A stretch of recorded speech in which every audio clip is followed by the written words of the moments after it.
Hey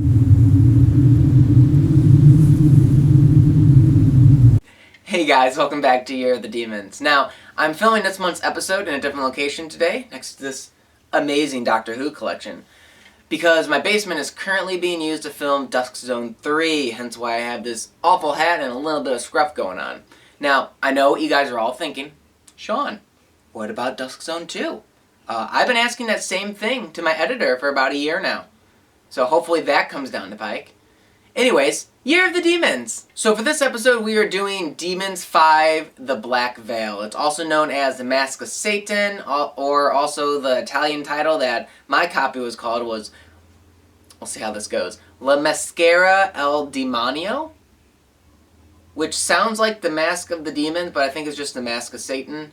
I don't know, I don't speak Italian. But anyways, this is technically the 5th Demons movie. Now the reason it kind of gets that moniker is that it's directed by Lamberto Bava, who did both Demons 1, 2, and technically The Ogre. Is kind of a Demons movie, in a way. Like, this one involves a witch, but she kind of like possesses people, and at one point in time, the main character refers to them as demons. So I guess, in a way, this does involve some demons, so it gets a little bit of points in that direction, because at least it doesn't feature just a flat-out ogre in a ruffle shirt.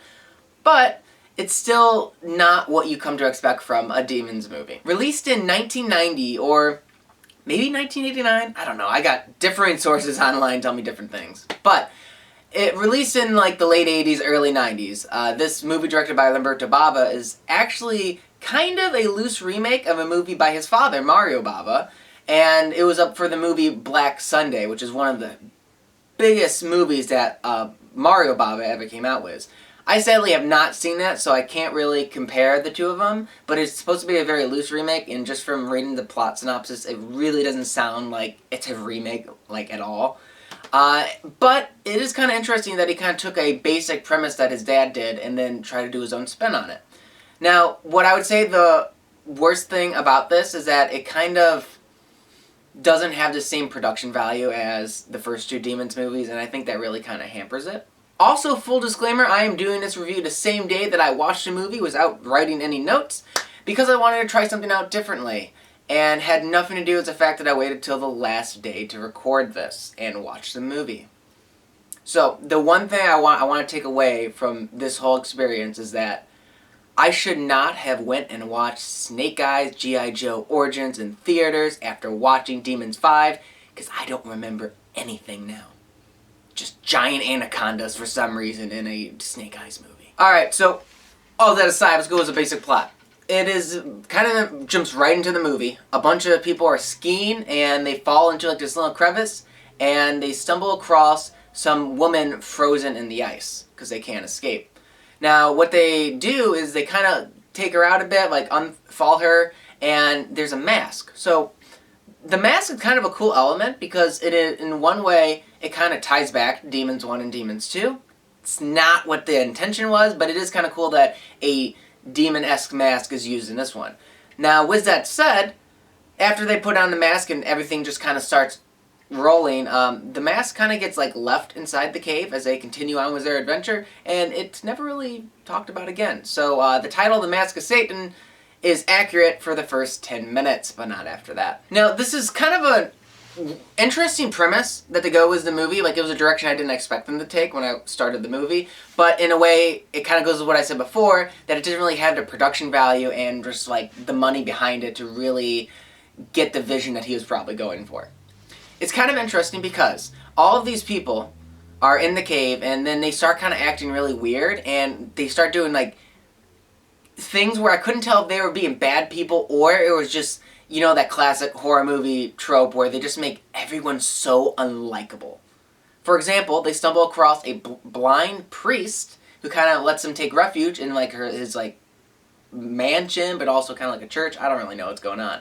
But anyways, when they're in there, they realize he's blind, so they want to start moving things around, so he starts like tripping over himself, and then they laugh at him. And, like, I couldn't tell if they're just being a-holes or if something's actually happening that's causing them to act worse than they are supposed to be. Now, the reason I say that and how I don't really know is I'm pretty certain the movie is trying to say, hey, they're changing they're being bad people now, and they're slowly devolving because of this mask and this witch that's bringing it about. However, we are thrown right into this whole situation, and we have no character developed whatsoever. We have nothing to compare them to. We don't know if they were good people before, if they were already kind of a-holes. They just all of a sudden start the movie being a-holes because the movie just jumps right into the mask. And there is no character development. And that's what I want to say is the biggest detractor for this movie is that you don't feel for any of the characters. Even the main characters, there's nothing really noteworthy about them. They just kind of happen to be the main characters. And all the other characters in it, I don't remember their names. Now, I did just, watch Snake Eyes between watching a movie and filming this review, but I really think that there just wasn't any oomph behind these characters. They were just, I wouldn't even say stock characters, they were just kind of bland characters that were just there to move the plot along. And then they become like these weird, almost demon-esque in their appearance. Like sometimes, like they look normal most of the time, but sometimes they start kind of like devolving. They look all wrinkly and kind of oozy at the face and just very disgusting. So it's kind of like a Demons movie light.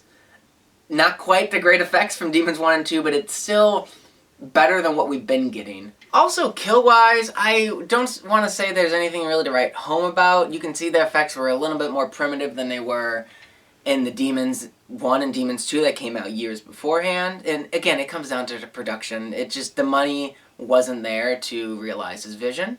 What we do get, though, is someone gets, like, impaled by, like, some falling ice that looks kind of cool. And there's also a time when all of, like, these kind of demon-esque people transfer into kind of monsters and eat the priest and tear him apart. And some of those effects are good. Some of them are a little iffy. And besides that, there are, like, some people getting stabbed. Nothing to write home about. My favorite part, though, is a flashback to the witch, which I know I didn't really go into, but there's not much to say. People in the past were going to, like, burn her at the stake, but before they did it, they were going to kill her at the stake so she didn't burn alive, which, was very nice of them now that I think about it. Anyways, they put her up on this, like, thing to be burned, and they, like, wrap her around so she can't move, and then this big guy with a huge mallet and just whacks her in the face, and she's just dead, I'm assuming. And I expected them to get burned alive, so that way it came out of nowhere. I thought that was kind of funny. But yeah, there really isn't much to the plot. After they find this person and lets them take refuge, all the non-main characters start acting awful and start devolving into these demon-like creatures, and the main character just tries to survive it out. I won't spoil too much more of the movie because there is something interesting behind it. It's a great idea, so I don't really want to, like, give anything away. It just, especially because it kind of gets a little trippy at the end, and I think that's where the production value really could have, like, set this apart, is if they really showed this guy's descent, like, what is happening, is it real, is it not real, just so the viewer doesn't really know what they should take seriously and what they should not take seriously. It doesn't quite come across as that, it more so comes confusing instead of, like, a thought-provoking movie, which is what it was aiming for. And ultimately, it is by far not one of Lamberto Bava's best films. I want to say it was done better than The Ogre, but I think I enjoyed The Ogre more. And that's not to talk about any of his other movies that were not demon-related.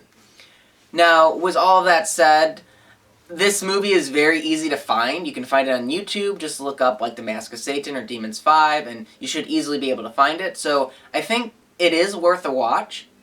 You'll probably have to watch it in Italian because every single rip I can find on YouTube is in Italian with English subtitles. The DVD I got is also with English subtitles, and I had to watch it with the Italian audio. And it's so since it is so easy to watch, I want to say if you like Italian horror movies, this is kind of like a very forgotten movie. It has, like, no DVD releases yet, or definitely no Blu-rays, and I couldn't even find it on VHS. I had to find a kind of shady copy online. Alright guys, that kind of does it with the review of Demons 5 for this month. Now you can tune in next month and I'll be reviewing Demon 6, also known as The Black Cat, and it is not The Black Cat by Lucio Fulci. It's probably one that you might not have even heard of.